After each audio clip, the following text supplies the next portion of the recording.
morning students. In this video we will discuss about the feature of SP and the reasons for adopting SP in the organization. So start from the features of the strategic planning. The first is your accountability. It means that कि जो भी आपकी strategic planning होती है वो जितने भी employees आपके ऑर्गेनाइजेशन में वर्क कर रहे होते हैं उन सबको अकाउंटेबिलिटी प्रोवाइड करने का काम कौन करती है?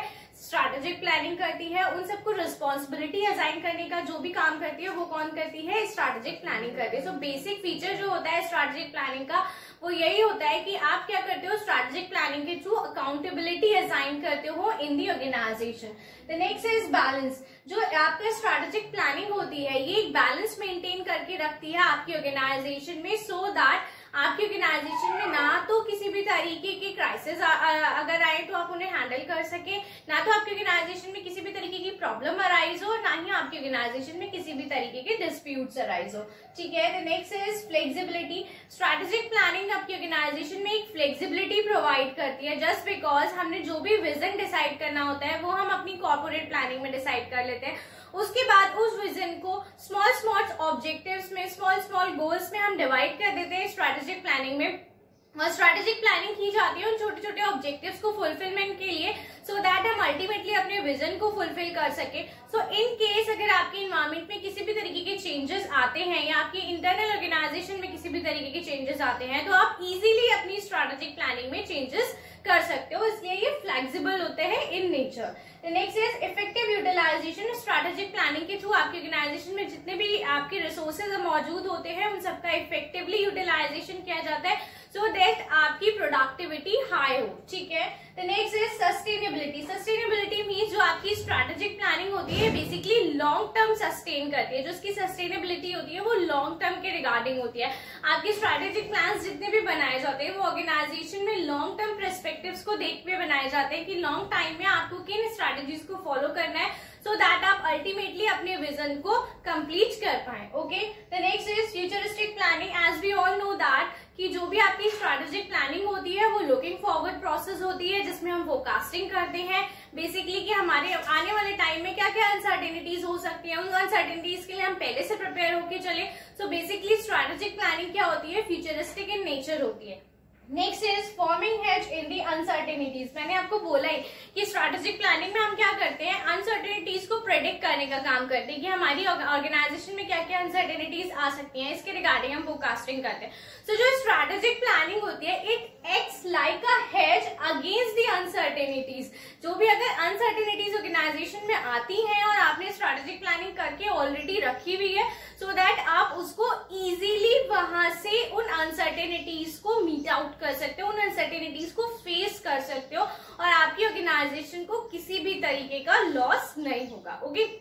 सो आई थिंक यहाँ पे आपको जितने भी फीचर थे स्ट्रैटेजिक प्लानिंग के वो समझ में आ गए होंगे। Now comes to the reason for adopting strategic planning in the organisation. Okay. The first feature is the increasing rate of technological changes. It means that अगर हम आज के टाइम में देखें तो हमारी ऑर्गेनाइजेशन मोस्टली डिजिटल होती जा रही है, हम डिजिटलाइजेशन को फॉलो कर रहे हैं। सो उस डिजिटलाइजेशन को फॉलो करने के लिए हमें स्ट्रैटेजिक प्लानिंग करना बहुत जरूरी हो जाता है क्योंकि हम अपनी ऑर्गेनाइजेशन में ERP मेंटेन कर रहे हैं, हम अपनी ऑर्गेनाइजेशन में CRM को मेंटेन करके चल रहे हैं। सो इन सारे सॉफ्टवेयर के बीच में अगर आप स्ट्रैटेजिक प्लानिंग नहीं करोगे, अगर आप अकाउंटेबिलिटी असाइन नहीं करोगे, अगर आप अपने रिसोर्सेज को प्रॉपरली एलोकेट नहीं करोगे तो आप आज के मार्केट को कम्पीट नहीं कर पाओगे। तो इस केस में आपके लिए टेक्नोलॉजिकल चेंजेस के साथ कोप अप करने के लिए स्ट्रैटेजिक प्लानिंग करना बहुत ही जरूरी है। The next is long term business plan oriented. It means that आपकी ऑर्गेनाइजेशन में जो भी स्ट्रैटेजिक प्लानिंग की जाती है वो सब कैसी होती है? लॉन्ग टर्म होती है।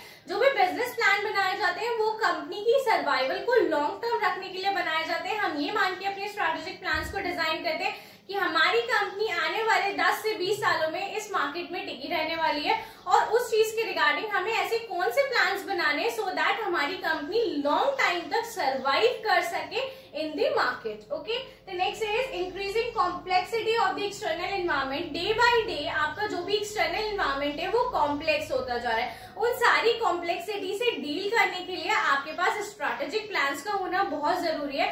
अगर आप smart work नहीं करोगे, strategies नहीं बनाओगे तो आप market में survive नहीं कर पाओगे, मार्केट में आपकी ग्रोथ नहीं हो पाएगी और मार्केट शेयर को आप कैप्चर नहीं कर पाओगे. तो इन सारी चीजों के लिए आपको स्ट्रैटेजिक प्लानिंग करना बहुत ही जरूरी हो जाता है. The next is meet the challenges. आपके ऑर्गेनाइजेशन में डे बाय डे नए नए चैलेंजेस आपको देखने को मिलते हैं. Just because the environmental changes, just because the technological changes, just because the political changes. तो आपको इन सारी चेंजेस की वजह से बहुत सारे चेंजेस को मीट आउट करना पड़ता है, बहुत सारे चेंजेस को फेस ऑफ करना पड़ता है. तो उस केस में अगर आपने स्ट्रेटेजिक प्लानिंग करके रखी है, आपको पता है आपकी रिसोर्सेज को किस तरीके से आपने यूटिलाइज किया है, आपको किस तरीके से उनको एलोकेट करना है, आपको मार्केट में किस तरीके से सर्वाइव करना है, आपको अपने लॉन्ग टर्म प्लान्स किस तरीके से आपने डिजाइन किए हैं, आपको स्ट्रेटेजिक प्लानिंग में ये भी कंफर्म है, आपको ये भी पता है कि अल्टीमेटली आपका जो विजन है वहां तक पहुंचने के लिए आपने किन किन ऑब्जेक्टिव्स में आपने ऑर्गेनाइजेशन के विजन को क्लासिफाइड करके रखा है, आपको किन किन ऑब्जेक्टिव्स को फुलफिल करना है, सो दैट आप अल्टीमेटली अपने विजन को फुलफिल कर सको.